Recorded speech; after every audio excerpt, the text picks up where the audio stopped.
നമസ്കാരം, ഞാൻ ഡോക്ടർ തസ്ലീന. നമ്മളിന്ന് സംസാരിക്കാൻ പോകുന്നത് എലിപ്പനിയെക്കുറിച്ചാണ്. എലിപ്പനി ഒരു സൂണോട്ടിക് ഡിസീസാണ്, അതായത് ജന്തുജന്യ രോഗമാണ്. Leptospirosis, Wales disease, Wales syndrome എന്നൊക്കെ ഇതറിയപ്പെടാറുണ്ട്.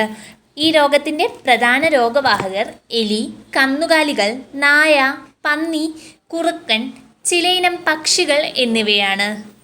മറ്റു ചില സസ്തനികളിലും പക്ഷികളിലും ഉഭയജീവികളിലും ഉരഗങ്ങളിലും ലെപ്റ്റോസ്പൈറ ബാധ ഉണ്ടാകാറുണ്ട്. പക്ഷേ മനുഷ്യർ മാത്രമാണ് രോഗബാധ പ്രകടമാക്കാറ്. ലെപ്റ്റോസ്പൈറ ഇൻറ്ററോഗൻസ് ആണ് രോഗകാരി. 5 മുതൽ 15 നാനോ മൈക്രോൺ വരെ നീളവും 0.1 മുതൽ 0.2 നാനോ മൈക്രോൺ വണ്ണവുമുള്ളതാണ് ഈ രോഗകാരി. ഇത് ഡാർക്ക് ഫീൽഡ് മൈക്രോസ്കോപ്പിൽ മാത്രമേ കാണാൻ പറ്റുകയുള്ളൂ. 1886 എഡോൾഫ് വെയിൽ സ്പ്ലീനോമെഗാലി, അതായത് പ്ലീഹയിലുണ്ടാകുന്ന വീക്കം, മഞ്ഞപ്പിത്തം, വൃക്കകളുടെ നാശം എന്നീ ലക്ഷണങ്ങളോട് കൂടിയ രോഗം വേർതിരിച്ചറിഞ്ഞു. മരിച്ച രോഗിയുടെ വൃക്കയിൽ നിന്നും 1907 ലെപ്റ്റോസ്പൈറയെ കണ്ടെത്തി. ഇങ്ങനെയാണ് ഈ രോഗം കണ്ടുപിടിക്കപ്പെടുന്നത്. 1620 അമേരിക്കയിലെ പലയിടങ്ങളിലും ഈ രോഗം പടർന്നു പിടിക്കുകയും തദ്ദേശീയരിൽ ഭൂരിഭാഗം ജനങ്ങളും മരണപ്പെടുകയും ചെയ്തിരുന്നു. എലിപ്പനി രോഗത്തിന് കാരണമായ വന്യമൃഗങ്ങളും വളർത്തുമൃഗങ്ങളും രോഗപ്പകർച്ചയുണ്ടാക്കുന്നു. പ്രധാനമായും രോഗപ്പകർച്ചയുണ്ടാക്കുന്നത് കരണ്ടു തിന്നുന്ന ജീവികളാണ്, അതായത് റോഡൻസ്. മൃഗമൂത്രത്തിലൂടെയാണ് രോഗാണുക്കൾ പുറത്തു വരുന്നത്. മൃഗമൂത്രമോ മൃഗമൂത്രം കലർന്ന വെള്ളത്തിലൂടെയോ അസുഖം പകരാവുന്നതാണ്. മനുഷ്യരുടെ തൊലി, കണ്ണ്, വായ, മൂക്ക്, യോനി എന്നിവിടങ്ങളിലൂടെയുള്ള മുറിവുകളിലൂടെ ശരീരത്തിൽ സ്പർശിക്കുകയും അവയിലൂടെ മനുഷ്യരിലേക്ക് രോഗാണുക്കൾ പ്രവേശിക്കപ്പെടുകയും ചെയ്യുന്നു. രോഗാണുവാഹകരായ ജന്തുക്കളുടെ വൃക്കകളിലാണ് ലെപ്റ്റോസ്പൈറ കുടിയിരിക്കുന്നത്. രോഗം ബാധിച്ച കരണ്ട് തിന്നുന്ന ജീവികൾ ആയുഷ്കാലം അത്രയും രോഗാണുവാഹകരായിരിക്കും. രോഗാണുവാഹകരായ ജന്തുക്കളുടെ മൂത്രം കലർന്ന ജലാശയങ്ങൾ, ഓടകൾ, കുളങ്ങൾ, കൃഷിയിടങ്ങൾ, പാടങ്ങൾ എന്നിവിടങ്ങളിൽ ലെപ്റ്റോസ്പൈറ അനുകൂല സാഹചര്യങ്ങളിൽ അനേകനാൾ ജീവിച്ചിരിക്കും. നല്ല സൂര്യപ്രകാശവും ഒഴുക്കുമുള്ള സാഹചര്യങ്ങളിൽ ഇവ സ്വയം നശിക്കപ്പെടുകയും ചെയ്യും. എലികളും മറ്റും സന്ദർശിക്കാറുള്ള ജലാശയങ്ങൾ, ഓടകൾ, കുളങ്ങൾ, കൃഷിയിടങ്ങൾ, പാടങ്ങൾ എന്നിവ വേണ്ടത്ര മുൻകരുതലുകൾ ഇല്ലാതെ ഇറങ്ങുകയോ ജോലി ചെയ്യുകയോ കുളിക്കുകയോ ചെയ്യുന്നതിലൂടെ രോഗാണു മനുഷ്യ ശരീരത്തിലെത്തുന്നു. കൈകാലുകളിൽ ഉണ്ടാകുന്ന ചെറിയ പോറലുകൾ, മുറിവുകൾ, കണ്ണ്, മൂക്ക്, വായ് എന്നിവിടങ്ങളിലൂടെ രോഗാണു മനുഷ്യ ശരീരത്തിൽ പ്രവേശിക്കുന്നു. കണ്ണിലുള്ള പോറലുകളിൽ കൂടെ പോലും മുഖം കഴുകുമ്പോൾ രോഗബാധ ഉണ്ടാകാം. കുടിക്കുന്ന വെള്ളത്തിലൂടെയും രോഗബാധ ഉണ്ടാകാം. ഏത് സമയത്തും എലിപ്പനി പിടിപെടാം. ഇടവപ്പാതി തുലാമഴക്കാലത്ത് വെള്ളക്കെട്ടുകൾ അധികരിക്കുന്നതിനാൽ രോഗബാധ കൂടുന്നു. ഏത് പ്രായക്കാർക്കും രോഗബാധ ഉണ്ടാകാം. എലിമൂത്രം മൂലം മലിനമായ ചെളിയിലും തോടുകളിലും ഓടകളിലെ വെള്ളത്തിലും കളിക്കുമ്പോൾ ബാധയുണ്ടാകാൻ സാധ്യത കൂടുതലുണ്ട്. പറമ്പിൽ പണിയെടുക്കുന്നവർക്ക് രോഗം പിടിപെടാൻ സാധ്യത കൂടുതലാണ്. ലെപ്റ്റോസ്പൈറ ശരീരത്തിൽ കടന്നുകൂടുന്നത് മുതൽ രോഗം പ്രത്യക്ഷമാകുന്നതിനുള്ള ഇടവേള, അതായത് ഇൻക്യുബേഷൻ പീരീഡ്, സാധാരണ 10 ദിവസമാണ്. ഇത് 4 മുതൽ 20 ദിവസം വരെ ആകാം. രോഗാണു രക്തത്തിൽ വളരെ വേഗം പെരുകുന്നു. ചിലർക്ക് രോഗം പിടിപെട്ട് ഒരാഴ്ചയ്ക്കുള്ളിൽ കരൾ, വൃക്ക, ഹൃദയം, ശ്വാസകോശം, നാഡി, ഞരമ്പ് എന്നിവയുടെ പ്രവർത്തനം തകരാറിലാവുകയും രക്തസ്രാവത്തിന് ഇടയാക്കുകയും ചെയ്യുന്നു.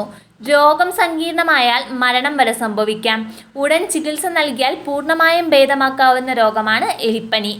രോഗലക്ഷണങ്ങൾ. രോഗബാധ ഏറ്റവരിൽ ചിലർക്ക് കടുത്ത രോഗലക്ഷണങ്ങൾ കാണുമ്പോൾ മറ്റു ചിലർക്ക് യാതൊരുവിധ രോഗലക്ഷണങ്ങളും കാണാറില്ല. 2 ഘട്ടങ്ങളുള്ള ഒരു രോഗമാണ് എലിപ്പനി. സാധാരണ ജലദോഷപ്പനി പോലെ രോഗം ആരംഭിക്കുന്നത് പനി, വിറയൽ, ക്ഷീണം, കടുത്ത തലവേദന എന്നിവയാകും. 1-ാം ഘട്ടം കഴിയുമ്പോൾ രോഗലക്ഷണങ്ങൾ എല്ലാം ഇല്ലാതാവുകയും 2-ാം ഘട്ടം ആരംഭിക്കുകയും ചെയ്യുന്നു. 2-ാം ഘട്ടത്തിൽ ഹൃദയം, കരൾ, കിഡ്നി, തലച്ചോറ്, ശ്വാസകോശം എന്നിവയെ ബാധിച്ച് രോഗി ഗുരുതരാവസ്ഥയിലാകുന്നു. രോഗലക്ഷണങ്ങളുടെ വ്യാപ്തി കാരണം പലപ്പോഴും രോഗം കൃത്യമായി കണ്ടെത്താൻ കഴിയാറില്ല. ലെപ്റ്റോസ്പൈറ ശരീരത്തിൽ കടന്ന് 5 മുതൽ 6 ദിവസങ്ങൾക്കുള്ളിലാണ് രോഗലക്ഷണങ്ങൾ പ്രത്യക്ഷപ്പെടുക. ശക്തമായ വിറയലോടുകൂടിയുള്ള പനി, കുളിര്, തളർച്ച, ശരീരവേദന, തലവേദന, ഛർദി എന്നിവയാണ് പ്രാരംഭ ലക്ഷണങ്ങൾ.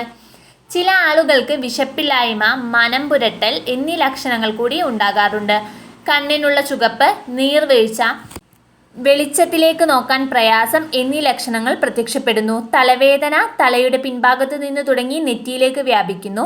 ശരീരവേദന പ്രധാനമായും തുട, പേശി എന്നീ ഭാഗങ്ങളിലെ പേശികൾക്കാണ് ഉണ്ടാകുന്നത്. 8 മുതൽ 9 ദിവസമാകുമ്പോൾ അസുഖം കുറഞ്ഞതായി തോന്നാം, പക്ഷെ പെട്ടെന്ന് കൂടും. 2ാം ഘട്ടം തുടങ്ങുകയായിരിക്കും അപ്പോൾ. ശക്തമായ തലവേദന, ഇടവിട്ടുള്ള കടുത്ത പനി, പേശികൾ വലിഞ്ഞു മുറുകുന്നത് പോലെ തോന്നുക, കണ്ണിന് നല്ല ചുവപ്പ് നിറം എന്നിവയും ഉണ്ടാകാം. വിശപ്പില്ലായ്മ, മനം പുരട്ടൽ, ഛർദി, വയറിളക്കം, നെഞ്ചുവേദന, വരണ്ട ചുമ എന്നിവ പ്രകടമാകാം. ചിലർ മാനസിക വിഭ്രമങ്ങൾ പ്രകടിപ്പിക്കും. ശ്വാസകോശ തകരാറിനുള്ള മരണസാധ്യത 60 മുതൽ 70%. മൂത്രം കറുത്ത നിറമായി മാറാനുള്ള സാധ്യതകളുമുണ്ട്.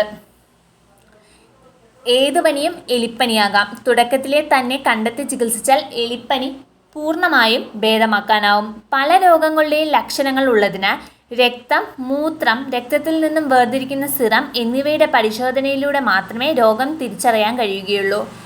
എലിപ്പനി പെട്ടെന്ന് കണ്ടുപിടിക്കുന്നത് ഏറ്റവും കൂടുതൽ ചെയ്യുന്ന PCR ടെസ്റ്റാണ്. രോഗം വരാതെ സൂക്ഷിക്കുന്നതാണ് നമ്മൾ എപ്പോഴും പറയുന്നത് പോലെ തന്നെ ഏറ്റവും നല്ലത്. അതിനുവേണ്ടി എലികളെ നിയന്ത്രിക്കുക ഏറ്റവും പ്രധാനപ്പെട്ട രോഗപ്രതിരോധ മാർഗമാണ്. എലിവിഷം, എലിപ്പെട്ടി, നാടൻ എലിക്കണികൾ എന്നിവയെല്ലാം ഉപയോഗിച്ച് മാക്സിമം എലികളെ നശിപ്പിക്കാൻ ശ്രമിക്കാം. മാലിന്യങ്ങൾ കെട്ടിക്കിടക്കുന്നത് ഒഴിവാക്കി എലികളെ നിങ്ങളുടെ പരിസരത്ത് നിന്നും മാക്സിമം അകറ്റാൻ ശ്രമിക്കുക. മലിനജലം, വെള്ളം കെട്ടിക്കിടക്കുന്നത് ഒഴിവാക്കുക. മൃഗപരിപാലനത്തിന് ശേഷം കൈകാലുകൾ സോപ്പിട്ട് ശുദ്ധജലത്തിൽ കഴുകുക. കാലിലോ ശരീരത്തിലോ മുറിവുകൾ ഉള്ളപ്പോൾ വെള്ളക്കെട്ടുകളുള്ള സ്ഥലങ്ങളിൽ ഇറങ്ങാതിരിക്കുക. രോഗസാധ്യതയേറിയ മേഖലകളിൽ പണിയെടുക്കുന്നവർ ആരോഗ്യ കേന്ദ്രങ്ങളിൽ ലഭ്യമായ പ്രതിരോധ ചികിത്സ മുൻകൂട്ടി സ്വീകരിക്കുക. ഭക്ഷണ പദാർത്ഥങ്ങൾ അടച്ചുവെച്ച് കഴിക്കുക, അടച്ചു സൂക്ഷിക്കുക. ഈച്ച ഈ അണുവിനെ സംക്രമിപ്പിക്കാം. വ്യക്തി ശുചിത്വവും പരിസര ശുചിത്വവും പാലിച്ചാൽ ഈ രോഗത്തെ ഇല്ലാതാക്കാം.